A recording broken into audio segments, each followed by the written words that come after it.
সেখানে কতগুলো রাইটসকে সাসপেন্ড করা যাবে না, যেমন রাইটস টু লাইফ, জীবনের ঝুঁকির যেটা সেটা, এবং কোনো ধরনের টর্চার করা যাবে না, কোনো ধর্মীয় অধিকার সেটাকে ক্ষুণ্ণ করা যাবে না। এই সমস্ত বিষয়ে জরুরি আইন যেটা হবে সেগুলো এখান থেকে বাদ চলে যাবে। এটা আমরা স্পষ্টভাবে একমত হয়েছি। জরুরি অবস্থা ঘোষণার ক্ষেত্রে যে ফরমেশনটা আগে ছিল সেটা হচ্ছে প্রেসিডেন্ট এটা ঘোষণা করতেন। এখানে একটা অ্যামেন্ডমেন্ট আসছিল যে প্রধানমন্ত্রীর সাথে আলাপ করে প্রেসিডেন্ট সেটা করতেন। এখন আমরা বলেছি না, এটা মন্ত্রী পরিষদ এবং বিরোধী দলের যিনি প্রধান তাকে অন্তর্ভুক্ত করেই মন্ত্রী পরিষদে এই আলোচনাটা হইতে হবে।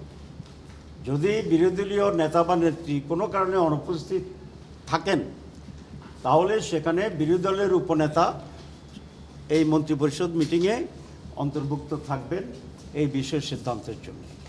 তো এটা মূল প্রিন্সিপাল ইমপ্রুভমেন্ট হচ্ছে এই যে জরুরি অবস্থা তো মেইনলি সরকারি দলেরই প্রয়োজন হয় বা সরকারি দলেরই করতে চায় এককভাবে।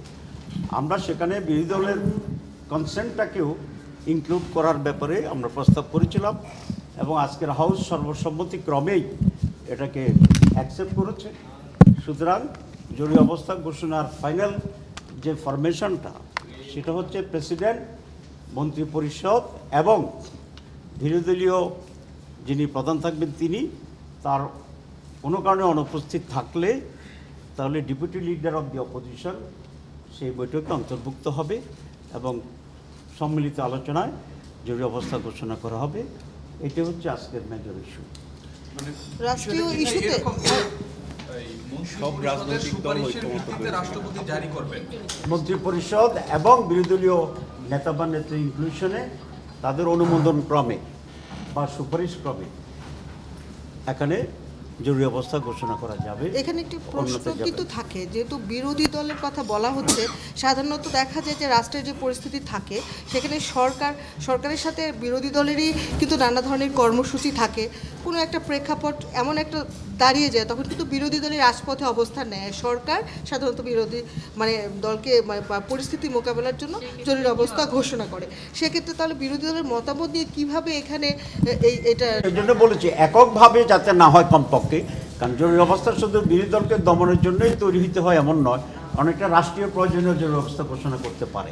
যেমন আপনার কোনো হুমকি আসলো, সিকিউরিটি ইস্যু হলো, যুদ্ধ অবস্থা তৈরি হচ্ছে, নানাভাবেই জরুরি অবস্থার প্রয়োজন হতে পারে।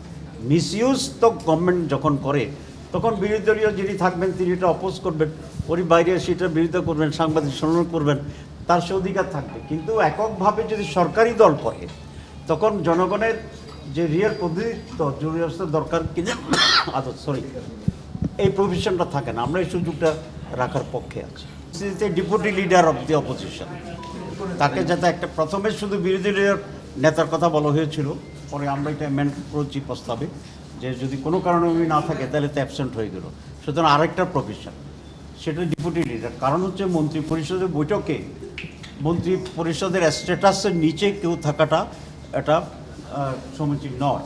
বিরোধী দলীয় নেতা বা নেত্রী আপনারা জানেন যে পূর্ণমন্ত্রীর মর্যাদা, আর deputy leader of the opposition প্রতিমন্ত্রীর মর্যাদা। সুতরাং সেদিক থেকে এখানে একটা ব্যালেন্স আছে। আর এখন আমরা দুটো বিষয় আলোচনা হচ্ছে আজকে। একটা হচ্ছে চিফ জাস্টিস কিভাবে নিয়োগ হবে।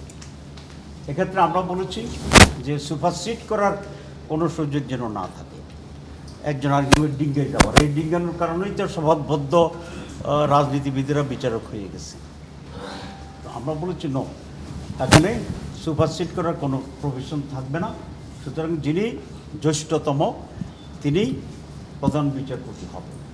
কেউ কেউ কথা বলেছেন যে একটা প্রভিশন থাকা উচিত, কারণ কোনো কারণে জ্যেষ্ঠতম যিনি আছেন উনি যদি উপযোগী মনে না হন, নানা সমস্যা থাকে। আমরা বলেছি যিনি সুপ্রিম কোর্টের বিচারপতি হতে পারবেন, নিশ্চয়ই এতগুলো ধাপ পেরিয়ে আসার পরে তার সেই যোগ্যতা অর্জিত হওয়ার পরেই তো সুপ্রিম কোর্টে যাবে। সুতরাং এই প্রভিশন যদি আমরা রাখি দুইয়ের একজন, ওই ফাঁকে কিন্তু আবার ওই সুপারসিড করা, রাজনৈতিক প্রভাব বিস্তার করা, লবি করা, হওয়ার জন্য পায়ে ধরা, এসব প্রভিশনগুলো থেকে মূল যে স্পিরিট যে এখানে আইনের ভিত্তিতে যিনি সিনিয়র মোস্ট হবেন যিনি এতগুলো ধাপ ফেরিয়ে যোগ্যতা অর্জন করে এখানে আসবেন তাকে করতে হবে। আমরা কোনো ফাঁক ফোকও রাখতে চাই না, এটা আমাদের স্ট্যান্ড। তত্ত্বাবধায়ক কি জ্যেষ্ঠতম এটা এখন ঐক্যমত্য হয়নি, ঐক্যমত্য হয়নি। এখানে আমাদের প্রস্তাবে আমরা এটা বলেছি এবং এখানে আমরা খুব স্ট্রিক্ট আছি। কোনো দল 2 জনের 1 জনের কথা বলেছেন, তো 2 জনে 1 জন থাকা আর 5 জনে 1 জন থাকার ভিতরে আমাদের নীতিগত কোনো ডিফারেন্স আমরা দেখি না। 3 জনও তো এসেছে মতামতে। 3 জনও আসছে। কেউ আমরা বলেছি যে 3 জন আর 5 জনের কোনো পার্থক্য নেই, 1 জন 2 জন আর 3 জনের কোনো পার্থক্য নেই। কারণ আপনি সুযোগটা রাখবেন কিনা, গর্তটা রাখবেন কিনা, এখন বলেছে চিকন সার ঢুকবে না দোড়া সার ঢুকবে, সেটা একটা ভিন্ন আলোচনা। সাপ ঢুকার ব্যবস্থা থাকবে কিনা আমরা বলছি ন। জরুরি অবস্থা সুপার- জারি সম্পর্কে আরেকটু জানতে চাই যে ওই সময় মৌলিক অধিকার এবং বিচার প্রার্থীর বিষয়ে একটা আলোচনা চলছিল, ওটি নিয়ে আপনাদের আসলে ওটা নিয়েও আমরা একমত হয়েছি যে জরুরি অবস্থার সময় সকল অধিকারকে স্থগিত করা যাবে না। এখানে লাইফ টু রাইট যেটা আছে, right to not being torture, অত্যাচার করা, জুলুম করা, এগুলো ধর্মীয় যে স্বাধীনতা আছে সেগুলো, এসব মৌলিক বিষয়গুলোতে এটা রাইটটাকে সাসপেন্ড করা যাবে না। আমি মনে করি যেটা আজকে হয়েছে সে ব্যালেন্স। আরেকটি ইস্যু আছে আজকে তত্ত্বাবধায়ক সরকার, যেটা অনেকদিন ধরে আলোচনার মধ্যে আছে। এটা একটা আলোচনা, যেটা আগে বলেছি প্রধান বিচারপতি। আর এটা হচ্ছে তত্ত্বাবধায়ক সরকারের ব্যাপারে তো আমরা একমত হয়েছি যে তত্ত্বাবধায়ক সরকার হইতে হবে। এটার ফরমেশন, বিশেষ করে তত্ত্বাবধায়ক সরকারের প্রধান কে হবেন, তো সে ব্যাপারে আলোচনা চলছে। এই 2টা বিষয়ে আলোচনা চলছে।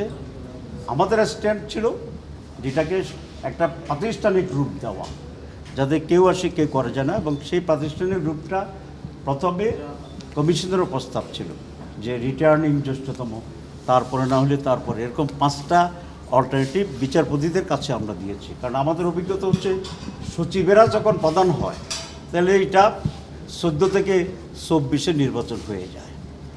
বিচারপতিদের সময় কিছু ব্যর্থ হয়েছে, যেহেতু বিচারপতিরা পলিটিক্যালি অ্যাপয়েন্টেড ছিল, কিন্তু অপেক্ষাকৃতভাবে বিচারপতিরা আমাদের চেয়ে ভালো করেছে, সততার পরিচয় দিয়েছে।